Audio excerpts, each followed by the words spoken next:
ખ્રિસ્ત ઈસુમાં આપ સરણ પ્રેમી સલામ. આજે લેન્ટનો 18મો દિવસ અને નિયુક્ત શાસ્ત્ર પાઠ છે લુક 17:11-19. પ્રભુનું વચન આ પ્રમાણે કહે છે, યરુશાલેમ જતા તે સમરૂન તથા ગાલિલમાં થઈને જતા હતા. એક ગામમાં તે પ્રવેશ્યા એટલે 10 રક્તપિત્યા તેમની સામે મળ્યા. તેઓએ દૂર ઊભા રહીને મોટે અવાજે કહ્યું, હે સ્વામી, અમારા પર દયા કરો. તેઓએ જે જોઈને તેમણે કહ્યું, જાઓ, તમે તમારા શરીરને યાજકોને બતાવો. તેઓને રસ્તે ચાલતા ચાલતા શુદ્ધ કરવામાં આવ્યા. તેઓમાંનો એક પોતે સાજો થયો. એ જોઈને મોટે અવાજે ઈશ્વરની સ્તુતિ કરતો પાછો આવ્યો. તેણે સાષ્ટાંગ દંડવત પ્રણામ કરીને તેમનો આભાર માન્યો. તે સમરૂની હતો. ઈસુએ તેને પૂછ્યું, શું 10 જણ શુદ્ધ કરવામાં આવ્યા નહોતા? બીજા 9 ક્યાં છે? ઈશ્વરનો મહિમા પ્રગટ કરવા અને પાછો ફરે એવો આ પરદેશી વિના બીજો કોઈ મળ્યો નહીં શું? તેમણે તેને કહ્યું, ઉઠીને ચાલ્યો જા, તારા વિશ્વાસે તને બચાવ્યો છે. જૂના કરારની અંદર, લેવીયના પુસ્તકની અંદર આ જે કોઢી લોકો છે, કોઢનો જે રોગ છે, હવે આજના સમયની અંદર કોઢના રોગને આપણે અલગ અલગ ડિગ્રીમાં જોઈએ છે. એક નોર્મલ ટુ નોર્મલ સ્કિન ડિસીઝને પણ જૂના બાઇબલનો કોઢનો રોગ કહી શકાય. અને એથી વિશેષ જે લોકો ખરેખર લેપ્રસી જે કહેવાય, જેમના હાથ પગ ગળવા લાગે અને તેઓ અલગ અલગ રીતના પીડાઓથી ગુજરતા હોય, એ લોકોને પણ લેપ્રસી અથવા લેપર આ બાઇબલની અંદર ડિફાઇન કરવામાં આવેલા છે. અને જૂના કરારની અંદર એ કોઢી લોકો એટલે બહુ જ ભયંકર બીમારી હતી, કેમ કે તે ચેપી બીમારી હતી અને એ સમુદાયને નુકસાન પહોંચાડનારી બીમારી હતી. માટે નિયમ અનુસાર એ કોઢ જે લોકોને થાય એ લોકોને અલગ રહેવાની એ વ્યવસ્થા કરવાની વાત હતી. અને એ સમય એટલે અલગ એટલે કોઈ અલગ એટલે કોઈ પણ જાતના ક્વોરન્ટાઇન રૂમ્સ અથવા એવા કોઈ હોસ્પિટલ્સ નહોતા કે જ્યાં એમને સ્પેસિફિકલી એ રાખી શકાય, રાઈટ? એટલે એ સમયે ક્વોરન્ટાઇન રહેવું, અલગ રહેવું એટલે કે ગામની બહાર રહેવું. અને પછી એમની સાથે કોણ રહે? કોઈ નોર્મલ વ્યક્તિ તો રહી ના શકે, કેમ કે પોતે અશુદ્ધ અને એને પોતાને પણ એ ચેપ લાગી શકે. માટે એમની સાથે રહેનારો પણ કોઢી, એટલે કે ગામના પાદરની બહાર, એટલે ગામના સીમાઓની બહાર એ કોઢી લોકોનો એક સમુદાય એ ત્યાં રહે. અને પછી જ્યારે કોઢી લોકો ગામમાંથી પસાર થતા હોય ને, ત્યારે એમણે જોરથી બૂમો પાડીને જવાનું, કોળી છું, હું કોળી છું, અશુદ્ધ અશુદ્ધ અશુદ્ધ.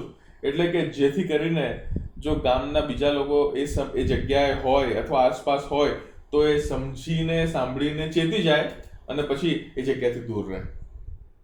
ધીસ વોઝ આ એક પ્રકારની વ્યવસ્થા હતી જે જૂના કરારના નિયમની અંદર, લેવીઓના પુસ્તકની અંદર લખેલી છે, to keep safe the entire community.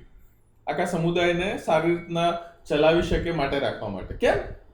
કારણ કે એ નિયમ જે હતો ને એ કદી એ રોગથી, એ કોઢથી મુક્તિ આપનારો નહોતો. અને એની સાથે સાથે એ કોઢી છે કે નહીં એ અપ્રૂવ અને ડિસ્પ્રૂવ કરવા માટે પણ યાજક રાખેલો હતો. કેમ કે યાજક પોતાની પાસે પણ એવી શક્તિ નહોતી કે યાજક જે છે એ કોઢને દૂર કરી શકે અથવા એ મટાડી શકે.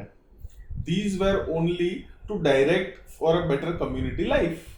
અને અહીંયા ગાડી હવે લુકની લખેલી સુવાર્તા એ 17:11-19 ની અંદર પ્રભુ ઈસુ ખ્રિસ્ત જ્યારે યરુશાલેમ બનીના પ્રવાસમાં છે ત્યારે પ્રભુની એક જે રિપીટેટિવ થીમ છે જે લુકની સુવાર્તાની અંદર તમે શરૂઆતના અધ્યાયો વાંચો ત્યાં વારંવાર પ્રભુની દયા એ કમ્પેશનની થીમ તમને જોવા મળે છે. અને અહીંયા ગાડી પણ એ કમ્પેશનની થીમને આગળ વધારતા એ કહે છે કે એ 10 કોઢી દૂરથી અવાજ આપીને કહે છે કે હે સ્વામી, અમારા પર દયા કર.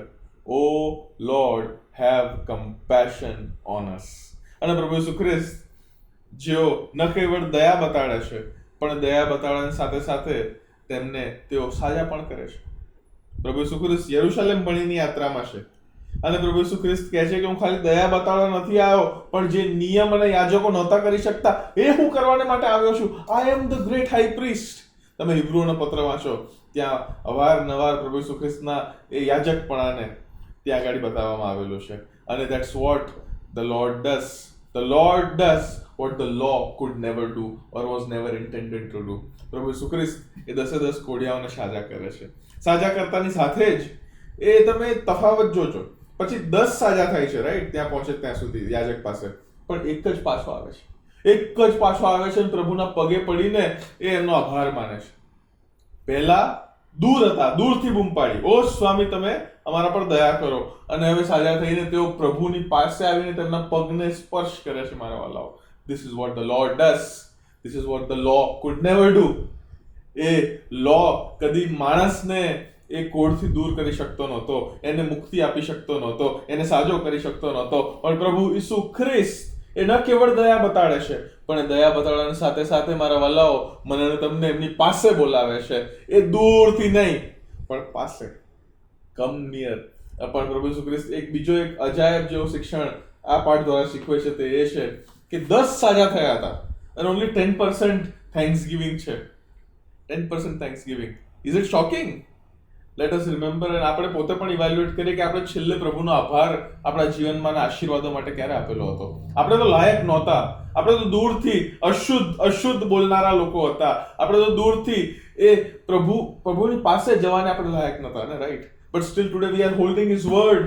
આજે આપણે એમનું વચન, એમના શબ્દો આપણે પકડીને એની પર મનન કરીએ છીએ, પ્રભુ સાથે વાતચીત કરીએ છીએ, કમ્યુનિકેટ કરીએ છીએ. How and Y?